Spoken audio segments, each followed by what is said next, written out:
சமூக சொந்தங்களுக்கு வணக்கம். மீண்டும் ஒரு காணொலியில் உங்களை சந்திக்கின்றேன். இந்த காணொலியில் நாங்கள் பார்க்க இருக்கின்ற விடயம், உலக பொருளாதாரத்தின் இதய துடிப்பாக கருதப்படுகின்ற ஹார்மோஸ் ஜலசந்தியை மையமாக வைத்து வல்லரசு நாடுகளிடையே நடக்கும் அதிகார போட்டி ஒரு கிளைமேக்ஸ் கட்டத்தை எட்டியுள்ளது. ஒருபுறம் அமெரிக்காவின் முற்றுகையை முறியடித்து விட்டதாக ஈரான் வியூக வெற்றி பிரகடனம் செய்கின்றது. மறுபுறம் தனது அதிரடி அறிக்கைகள் மற்றும் எக்ஸ் தள பதிவுகளால் உலக நாடுகளை அதிர வைக்கும் அதிபர் டொனால்ட் ட்ரம்பின் கருத்துக்களானது உள்நாட்டு ஆலோசகர்களின் கவலையையும் கடந்து தனித்துவமான பாணியில் காய்களை நகர்த்தி வருகின்றார் ட்ரம்ப். இதற்கிடையில் அமெரிக்க அரசியலில் தேவையற்ற போருக்குள் ட்ரம்பை நிதஞ்சாக இழுத்துவிட்டதாக கமலா ஹாரிஸ் ஒரு குற்றச்சாட்டை முன்வைத்துள்ளார். தேர்தல் களத்தை இப்போதே இது சூடாக்கியுள்ள பின்னணியில் ஏவுகணை தாக்குதல்கள் மற்றும் வான்வழி முடக்கத்தால் நிலை குலைந்த துபாய் மெல்ல மெல்ல தனது பழைய பொலிவிற்கு திரும்ப தொடங்கி இருக்கின்றது. இவை பற்றித்தான் இந்த காணொலியில் விரிவாக பார்க்க இருக்கின்றோம். வாங்க காணொலிக்குள் போகலாம். Fourth Monkey Connect coming soon. 2026 ஆண்டின் ஏப்ரல் மாதத்தில் உலக வர்த்தகத்தின் மிக முக்கியமான நீர்வழிகளில் ஒன்றான ஹார்மோஸ் ஜலசந்தியை மையமாக கொண்டு உருவாகியுள்ள புவிசார் அரசியல் சூழலில் உலகையே ஒரு பெரும் பொருளாதார மற்றும் பாதுகாப்பு நெருக்கடியின் விளிம்பிற்கு தள்ளியுள்ளது. ஈரான், அமெரிக்கா, இஸ்ரேல் மற்றும் சீனா போன்ற நாடுகளின் ஈடுபாடும் கடல்சார் முற்றுகைகளும் இந்த சிக்கலை மேலும் தீவிரப்படுத்தியுள்ளன.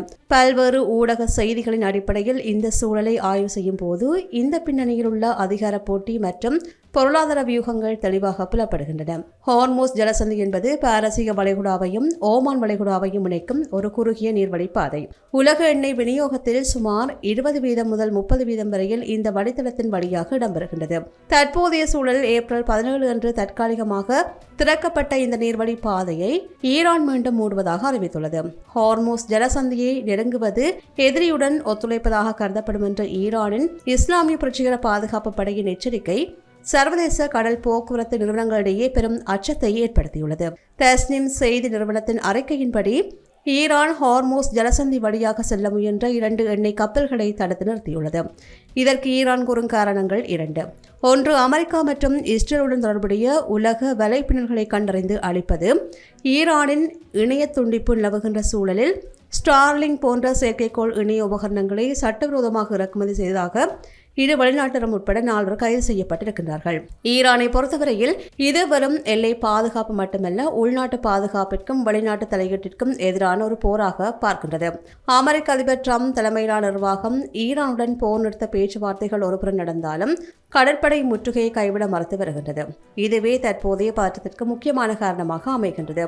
இந்நிலையில் இஸ்ரேலிய கடற்படையின் முன்னாள் தளபதி மேஜர் ஜெனரல் எலியேசர் பாரோமின் கருத்துப்படி ஈரானிய துறைமுகங்களுக்குள் எதுவும் நுழையவோ வெளியேறவோ முடியாத நிலையில் ஈரான் மூச்சு திணறுவதாக குறிப்பிட்டார்.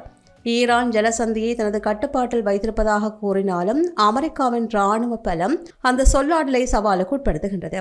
அமெரிக்காவின் அனுமதியின்றி ஒரு ஈரானிய கப்பல் கூட சுதந்திரமாக நகர முடியாத சூழலை வாஷிங்டன் ஏற்படுத்தியுள்ளது.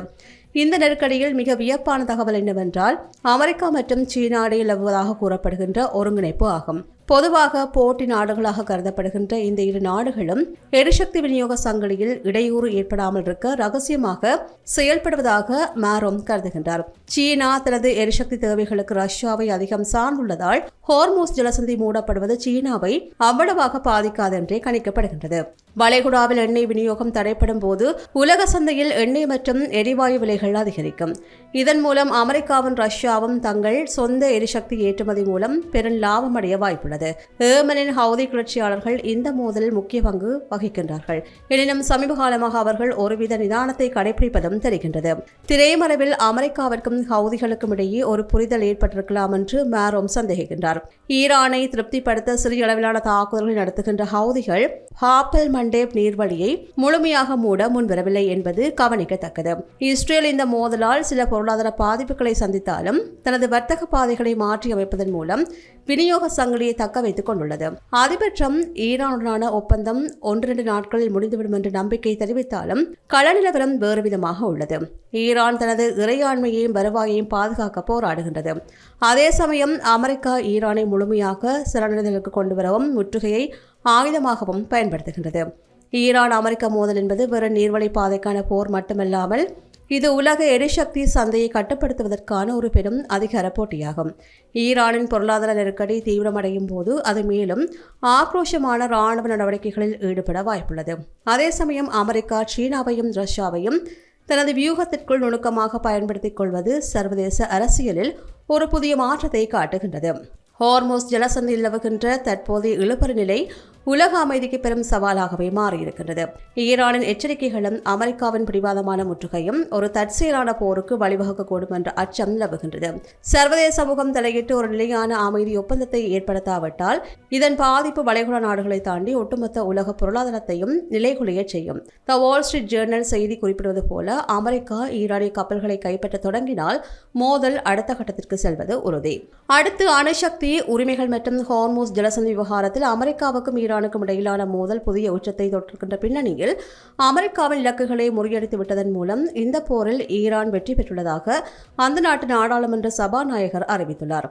ஈரானின் அணுசக்தி உரிமைகளை பறிக்க அமெரிக்க அதிபர் டொனால்டு டிரம்பிற்கு எந்த அதிகாரமும் இல்லை என்று ஈரான் அதிபர் மசூத் பெசஸ்கியன் குறிப்பிட்டுள்ளார். ஈரான் தன்னுடைய அணுசக்தி உரிமைகளை பயன்படுத்தக்கூடாது என்று ட்ரம்ப் கூறுகின்றார். ஆனால் என்ன குற்றத்திற்காக அவர் இதை சொல்கின்றார்? ஒரு தேசத்தின் இறையாண்மையை ஆக்கிரமிக்க அவர் யார் என்று கேள்வி எழுப்பினார். அணுசக்தி விவகாரத்தில் ஈரான் பல சலுகைகளை வழங்க தயாராக இருப்பதாக ட்ரம்ப் கூறி வரும் நிலையில் அதனை தெஹ்ரான் திட்டவட்டமாக மறுத்துள்ளது. லெபனானில் முழுமையான போர் நிறுத்தம் ஏற்படாதே காரணம் காட்டி ஹார்மோஸ் ஜலசந்தியை ஈரான் மீண்டும் மூடியது. ஈரானிய கப்பல்களுக்கு சர்வதேச தடைகள் விதிக்கப்பட்டுள்ள நிலையில் மற்ற நாடுகளின் கப்பல்களை தனது கடல் எல்லை வழியாக அனுமதிக்க முடியாது என்று ஈரான் தெரிவித்தது. ஈரானிய துறைமுகங்களுக்கு வருகின்ற கப்பல்களை அமெரிக்கா முற்றுகையிடுவது கடற்கொள்ளை போன்றது என்றும் அதற்கு பதிலடியாக ஹார்மோஸ் ஜலசந்தி மூடப்பட்டுள்ளதாகவும் ஈரான் நாடாளுமன்ற சபாநாயகர் விளக்கினார். அமெரிக்காவின் பொருளாதார மற்றும் இராணுவ பலத்தை ஏற்றுக்கொண்டாலும் போர் வியூகத்தில் அமெரிக்காவை ஈரான் முறியடித்து விட்டதாகவே ஹலைஃபாப் கூறுகின்றார். ஈரானிய ஆட்சியை கவிழ்க்கும் அமெரிக்காவின் முயற்சி தோல்வியடைந்து விட்டதாகவே அவர் கூறுகின்றார். அதிபர் ட்ரம்ப் தன்னுடைய ருத் சோஷியல் தளத்தில் வெளியிட்டுள்ள பதிவில் இஸ்ரேலை அமெரிக்காவின் அசைக்க முடியாத மற்றும் புத்திசாலித்தனமான கூட்டாளி என்று வர்ணித்திருக்கின்றார். குறிப்பாக ஆபரேஷன் ரோரிங் லயன் நடவடிக்கையின் போது இஸ்ரேல் காட்டிய தைரியத்தையும் வெற்றியை நோக்கி அவர்களின் போராட்டத்தையும் அவர் வெகுவாக பாராட்டியுள்ளார். நெருக்கடி காலங்களில் இஸ்ரேல் தனது உண்மையான விசுவாசத்தை நிரூபித்துள்ளதாக அவர் குறிப்பிட்டுள்ளார். அதிபர் ட்ரம்ப் அதிகாரப்பூர்வமாக ஆலோசகர்களுடன் ஆலோசிக்காமல் தன்னிச்சையாகவே பத்திரிகையாளர்களை தொடர்பு கொள்வது அவரது நிர்வாகக் குழுவினரை அதிர்ச்சியில் ஆழ்த்தியுள்ளதாக த வால் ஸ்ட்ரீட் ஜேர்னலும் தகவல் வெளியிட்டுள்ளது. அதிபரின் திட்டமிடப்படாத நேர்காணல்கள் மற்றும் சமூக ஊடக பதிவுகள் சர்வதேச அளவில் இஷ்டத்தன்மையை உருவாக்குவதாகவும் கூறப்படுகின்றது. வெள்ளை மாளிகையின் அதிகாரப்பூர்வ நிலைப்பாட்டிலிருந்து மாறுபட்டு ஈரான் மீது நரக இழவு ஏற்படும் என்பது போன்ற அச்சுறுத்தல்களை அவர் விடுப்பது ராஜேந்திர பேச்சுவார்த்தைகளை பாதிப்பதாக கூறப்படுகின்றது. இத்தகைய நடவடிக்கைகளை கட்டுப்படுத்துமாறு உதவியாளர்கள் கோரியும் ட்ரம்ப் தனது தனித்துவமான தகவல் தொடர்பு பாணியை தொடர்ந்து வருகின்றார்.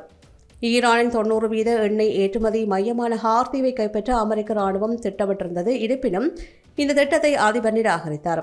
இந்த பணியின் போது அமெரிக்க வீரர்களுக்கு அதிக உயிரிழப்புகள் ஏற்படக்கூடும் என்று அவர் அஞ்சுகின்றார். வீரர்கள் எளிதில் தாக்கப்படக்கூடிய இலக்குகளாக இருப்பார்கள் என்றும் அவர் எச்சரித்தார். இந்நிலையில் ஈரான் எல்லாவற்றுக்கும் சம்மதித்து விட்டதென்று ட்ரம்ப் கூறி வரும் நிலையில் ஈரானோ அமெரிக்காவின் பொருளாதார பயங்கரவாதத்தை நிறுத்தினால் மட்டும் நேரடி பேச்சுவார்த்தை சாத்தியம் என்ற நிபந்தனை விதித்திருக்கின்றது. இந்நிலையில் அதிபரின் கருத்துக்களும் ஈரானின் முடிவுகளும் ஒன்றுக்கொன்று முரண்பட்டு காணப்படுகின்ற பின்னணியில் போர் நிறுத்தம் என்ன நிரந்தர தீர்வை எட்டவில்லை என்றே நிபுணர்கள் கூறுகின்றார்கள். அடுத்து மெக்சிகோவில் இடம்பெற்ற ஜனநாயக மகளிர் பேரவை கூட்டத்தில் உரையாற்றிய முன்னாள் துணை அதிபர் கமலா ஹாரிஸ் தற்போதைய டொனால்டு ட்ரம்பை மிகவும் கடுமையாக விமர்சித்துள்ளார். ஈரானுடனான தற்போதைய மோதலில் இஸ்ரேல் பிரதமர் பெஞ்சமின் நெதன்யாகுவால் ட்ரம்ப் திட்டமிட்டு இழுக்கப்பட்டுள்ளதாக அவர் குற்றம் சாட்டியுள்ளார். அமெரிக்க மக்கள் விரும்பாத ஒரு போருக்குள் நாடு தள்ளப்பட்டுள்ளது என்றும் அவர் இதன்போது குறிப்பிட்டு ட்ரம்பின் பலவீனமான நிலைப்பாட்டையும் சுட்டிக்காட்டியுள்ளமையும் பெரும் பரபரப்பை ஏற்படுத்தியுள்ளது. இதற்கிடையில் அமெரிக்கா மற்றும் ஈரான் இடையிலான போர் நிறுத்தம் அறிவிக்கப்பட்டு ஒரு வாரம் கடந்துள்ள நிலையில் ஐக்கிய அரபு அமீரகத்தின் முக்கிய வர்த்தக மையமான துபாய் மீண்டும் சுறுசுறுப்படைய தொடங்கியுள்ளது. போரின் தாக்கத்திலிருந்து விடுபட்டு கல்வி, வணிகம் மற்றும் போக்குவரத்து ஆகிய துறைகளில் குறிப்பிடத்தக்க முன்னேற்றம் ஏற்பட்டுள்ளதாக அந்த நாட்டு செய்திகள் கூறுகின்றன.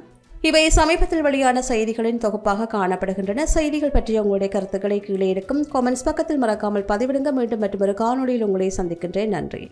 இது போன்ற பல செய்திகளை தெரிந்து கொள்ள நம்முடைய சமூக மீடியா யூடியூப் சேனலை சப்ஸ்கிரைப் செய்து அருகில் உள்ள பெல் பட்டனை கிளிக் செய்யுங்கள். மேலும் செய்திகளை உடனுக்குடன் தெரிந்து கொள்ள samoogamedia.com என்ற இணையதளத்தின் வாயிலாக எங்களுடன் இணைந்திருங்கள்.